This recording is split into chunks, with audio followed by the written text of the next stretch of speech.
I like to think of Engine as the best kept secret in the media business today because this company has audience, inventory, trading assets, and we bring them together. We're probably the only company that has all of this, and we're able to bring this to bear in a special way because of the way we've built our technology, which is housed at the Engine Media Exchange. It's known to those watching as EMX. And it's really an exciting time in this industry to take advantage of the offerings that we have. So it's primarily sell side? Is it primarily an SSP? Could you explain a little bit? Sure. Well, a media exchange has elements of everything.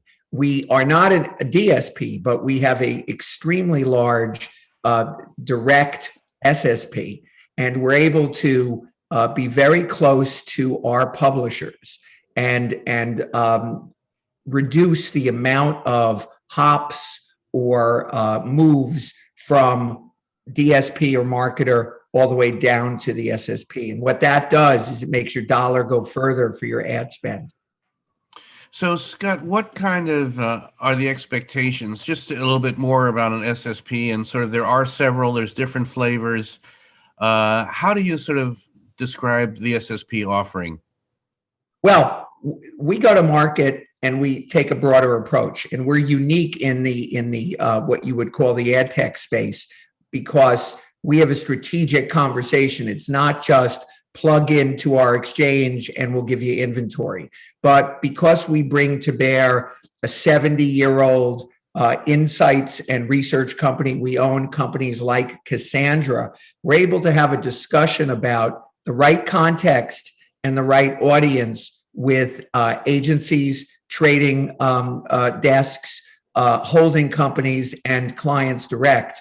And so that's what makes it a little different. But we're able to play in a lot of places in the pathway from advertiser to consumer. And we uniquely understand the consumer, and we spend much of our time focusing on how is the consumer receiving the message, what's the environment like, and these are unique in the perspectives in the ad tech space. And what are the opportunities for Engine? Like, what is the roadmap, and what are you cooking up with Kasia? What's sort of the next phase? What do you hope to accomplish this year? Well, for those who don't know who Kasia is, Kasia Casey is the CEO of the company. She's a well-known brand on Madison Avenue. And when she hired me a year ago, she said to me, we're going to reinvent how media is transacted, especially as the business and environment moves to IP-connected video delivery.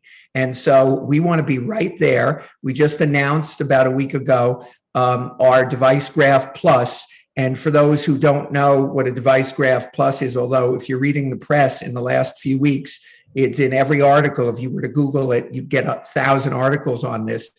A device graph is very simple. I think of it like a map. You're going on a journey, and a device graph allows you to understand where you're going and where you're going to pass through and what you're going to have. And so it allows us to bring targeting and measurement uniquely to an advertiser in a post-cookie world. So we have built just for this. We've spent the last year, I've been in Engine about a year, we've spent the last year very focused on where the industry is going. And now what the device graph will do is allow us to expand and grow as the industry does. Scott, so what are your thoughts about the changing marketplace for advertising, the upfronts? I guess there's not going to be any shrimp cocktail at Radio City Music Hall this year with your former colleagues at NBC. But beyond sort of the physical changes in the upfront, what's happening in the marketplace? What are sort of the needs of programmers, particularly that you serve, and also the buyers? What's happening? Well, first to your point about shrimp cocktail, I'm sure if you want it, they will figure out a way to get it to you freshly served and delicious. So let's be clear that element isn't completely going away if it doesn't have to.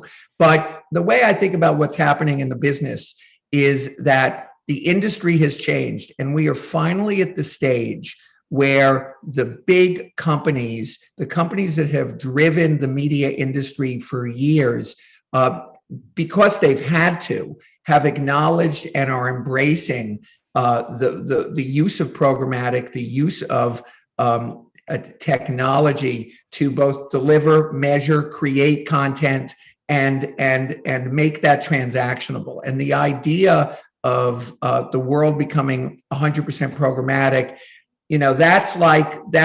that is probably a stretch.